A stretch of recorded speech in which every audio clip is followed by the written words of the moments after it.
Welcome to Breezin with Bierman, the podcast under the Princetonian Now media umbrella. As always, our job is to educate, inform, entertain, and tell you what is trending. Please listen to us on Spotify, iCloud, Facebook, YouTube. It goes on and on. I'm learning as I go to a lot of platforms. Thank God I have a producer, Patrick McDonald. Today's guest is an expert in leadership, contract negotiations, team leadership, consumer advocacy. In that capacity, he's director of the Windstream Enterprise Resale Tristate Partnership, which he basically is helping manage change and growth and risk through best practices in telecommunications. I'm welcoming Daniel Keelan. Thank you for being on. When did we met? How did we start our relationship? I'm trying to remember. Politics, right. Mercer, right. Good conversations. I don't know, are you allowed to say politics on this program? You can say what you want. It's fine. That's what I have editing for. But no, we're here to tell you what's trending. And what's trending right now is I always liked your ideas about partnerships, working with a team sales and everything. I'll get in your capacity. First, give me a brief bio. What's your company exactly doing? What do you do? We're telecommunications and IT. So we're basically carrying people's voice and data services to their applications. With network and resiliency designs and appliances, basically a software powerhouse in the telecom industry. Right. So you have to wear many hats. You have to know about IT, working knowledge of this. You have to work with teams. You have to get customers. You have to retain customers.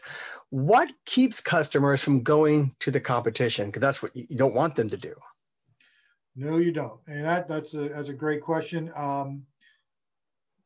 This is almost like a religious discussion when you talk to people in my role in leadership. I mean, it's like, and people are really married to some ideas.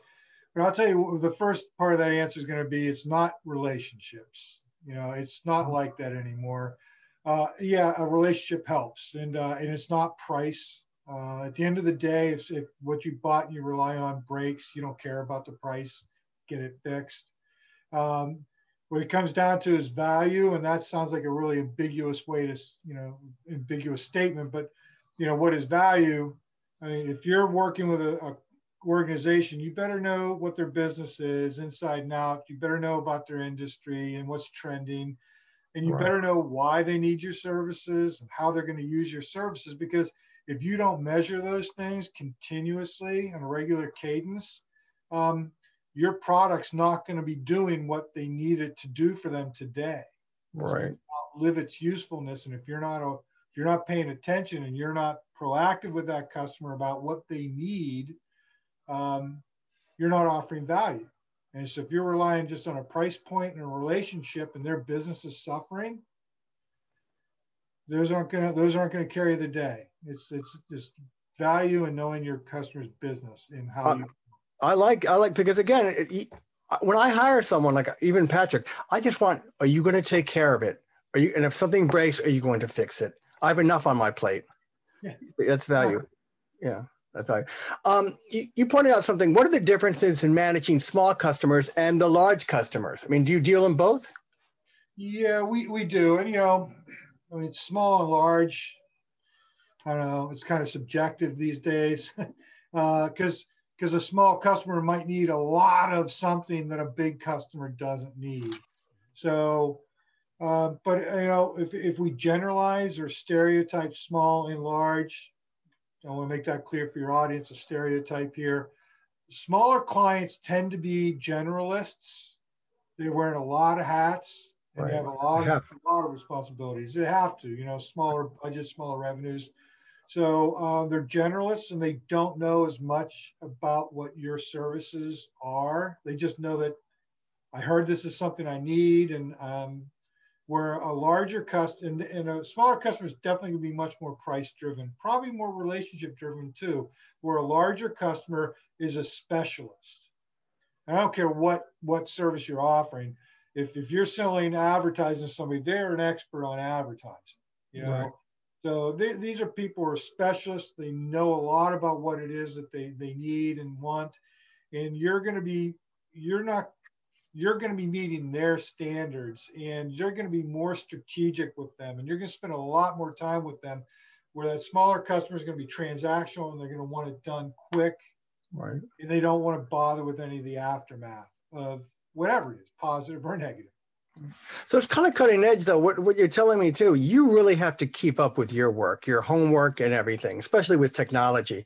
You can't stand still, else you wither. You're right. I mean, in my career, I have seen one, two, three, four. I've seen four like hot technologies. You know, this is going to break it wide open, come and go, Wow. and get replaced one with the other. And we're on that now. There's this product out there called SD-WAN, or software defined wide area networking. It's changing the industry, but I'm telling you, another 10 years, you know, and so you have to see that coming. And Right. I'm fortunate, I work with a company and people who saw and see what the future looks like. So we're always. Right.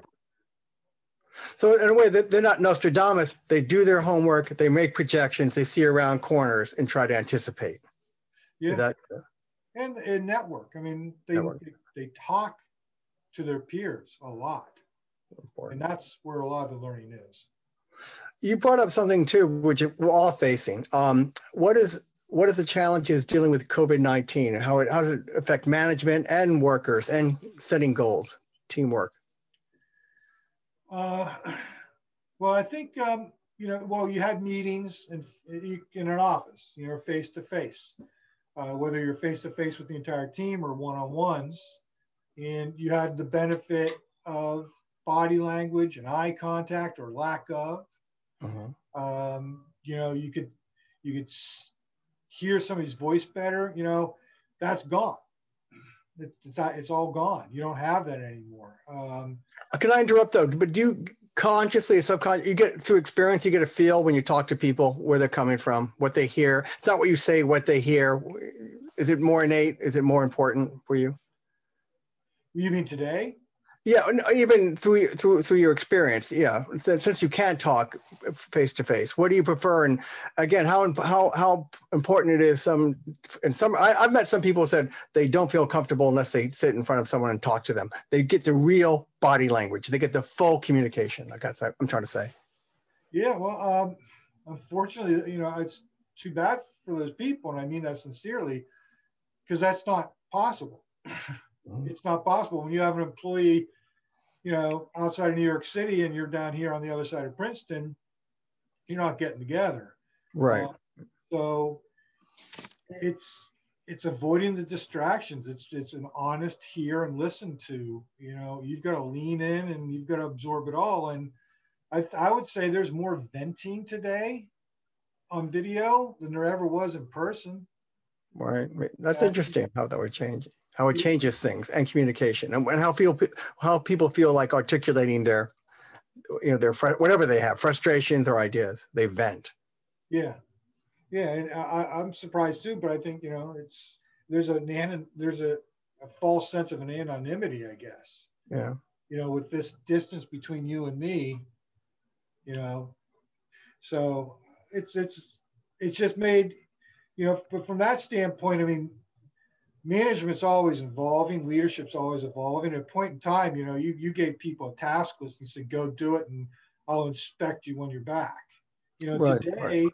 It's, you know, here's your goals. If you don't meet these goals, you won't make, you know, your income goals or your time off goals or whatever motivates you. And let me know what I can do to help you meet them. Right. Right. So it's a more in-service management style than it is much more than dictatorial or taskmaster. Mm-hmm. So I think that empathy that's been built up in leadership practice over the last couple of years has helped out in this management, being empathetic with your people. And that leads into, again, how much during your time, your career, has management changed and also managing people changed? You've answered some of it, but anything else you want to add to that? Yeah, I would. I mean, you know, I started in the 80s, management in the 80s. You know, at that point in time, it was, you know, why aren't you making your quota? You're not making enough calls. You're not doing enough of this.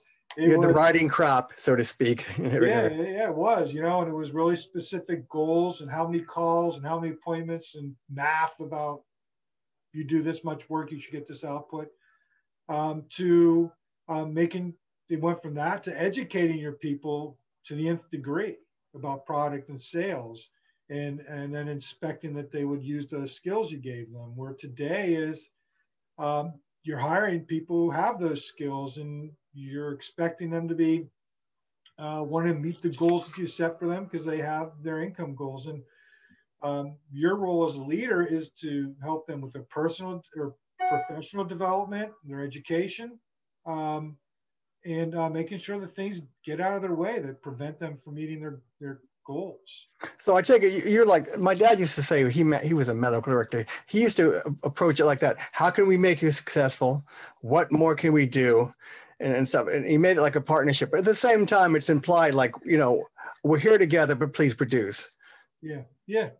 Well said. And stuff. We have some questions. I call it voices from the crowd. And I told them, because I did talk to you, and I also emailed you about how dynamics of nudging people, corporate psychology, people psychology, and everything. So I'll throw some questions at you. I'm not saying you can answer them. I just said that you're big on this. How do you, this is from Tom. I'm not getting along with a coworker. She seems to be hogging the limelight and taking work from me. She's narcissistic, but very skilled at it. How do I tell my boss without coming off being petty or retaliative? I would say don't tell your boss about that, because that's nothing to do in the workplace. If that's the way they are, and it's a personality clash, I'm sorry, you've got to deal with that. Now, if it's somebody who's putting up a false air and they're taking credit for other people's work, or they're going against the HR playbook, well, yeah, but that particular scenario, keep it to yourself. Very good. This is from Rona from down here in Princeton, New Jersey. Where does leadership begin? It's a very open-ended question. Where does leadership begin? Actually, I answered that question 2 days ago on LinkedIn. Okay. And my answer was making it obvious that you are in service to others. That's a good one. I'll tell you what one famous corporate psychologist told me. Somewhere along that lines too, we're in service of others, and we're achieving something bigger than all of us. Also, he said, Adam, he was Egyptian, it begins in the mind. You also have to feel that you are the leader. For whatever reason, you have to feel authentic, whatever that takes to feel authentic. I think authentic is an excellent word. You do have to feel, because, I mean, people can smell, uncertainty and doubt. And that's not a good thing if you're going to be in a leadership role. Yeah, I read some of your work. You talked about something called the internal and the external customer. Yes. Oh, could you explain that for our audience? I found that quite interesting. Well, usually an internal customer is a colleague, somebody who has to support you. Their job is to support you, whether that's the IT help desk, or whether that's somebody who helps you write requests, responses to proposals. You are their customer. And they're hired to support you. That's an internal client, but you also have other internal clients that work with you and your external client, that customer who agreed to spend money with you and your company. So by extension, they're my customer, and we're going to deliver the service to them on time and in the way they ask for it, and we're going to bill it correctly, and we're going to support it correctly. Therefore, you are now my customer, or I am your customer. I am now your customer. You need to support me and make sure that we meet these obligations. Right. So that's, and so what I see in a lot of large organizations, unfortunately, we don't see that where I work in Windstream, is, the service delivery people, the truck drivers, the people who package things, they, the salespeople and the finance, they end up in silos and they don't talk to each other, and they don't realize what the challenges and stresses are in each of those different roles. And then pretty soon, people are butting heads. And they think that, well, they're not doing that because they're lazy, and instead of not because they're overwhelmed. not because, you know, you're the 100th order that came in that day and they're only in order 50. So, so it's internal customers have to be partners, and they can't be silos. It's got to be symbiotic. And that was the purpose of that article, was to emphasize the impact that your internal clients have on your external clients. You just hit on something very common sense. If you don't know and you don't have open communication, you imagine stuff, you assume things, and that causes trouble. Oh my God. Thank you. Yeah, we have an incredible ability to fill in the blanks. Right. We don't know. In our final minutes, another question from one of your, again, go on LinkedIn to Daniel Keelan. He's quite interesting papers about management organization. What is the enterprise engagement circle? I like it, circle. It comes around, it meshes together. Oh, well, you've got different areas of responsibility in an organization. The larger the organization, the more people there are. So you got your finance, you've got your procurement, you've got your HR, you've got your end users, you've got your IT. And so so that's your enterprise. And where's your area of influence within that enterprise? And does it cross over all those disciplines? Right. So, you know, in a true account management scenario, and understanding your customers' needs so you can provide that value we talked about, you need to understand all those areas and how they're going to use your services or be impacted by your services. That's why it's an important concept. That's, to me, it's like George Kennan once said, it's like a spoke. You're saying everything's connected, and I guess inside the wheel is success and knowing your customer and everything. But your brain has to think on multi levels, I guess, with experience. It does. And yeah, you know, talking to an HR person is different than talking to an IT person. Exactly. Well, Daniel Keelan, thank you very much. Please unabashedly promote yourself, of how people want to reach you, talk to you, your company, and then we'll wrap this up. Thanks, Adam. Windstream Enterprises. We sell IT and telecommunications solutions. If you want to learn more about both of us, I'm at Daniel Keelan on LinkedIn, and you'll see that I'm. If you get the Trenton one, that's me. That's you. Well, Daniel Keelan, it's fascinating. I read your papers. I followed you on LinkedIn. Thank you for coming on. And let me say, this has been Breezin with Bierman. I speak funny, the podcast under the Princetonian Now Media Group. I want to thank Daniel Keelan of Windstream and Patrick McDonald, my producer, and we'll be back. Thank you very much. Thank you.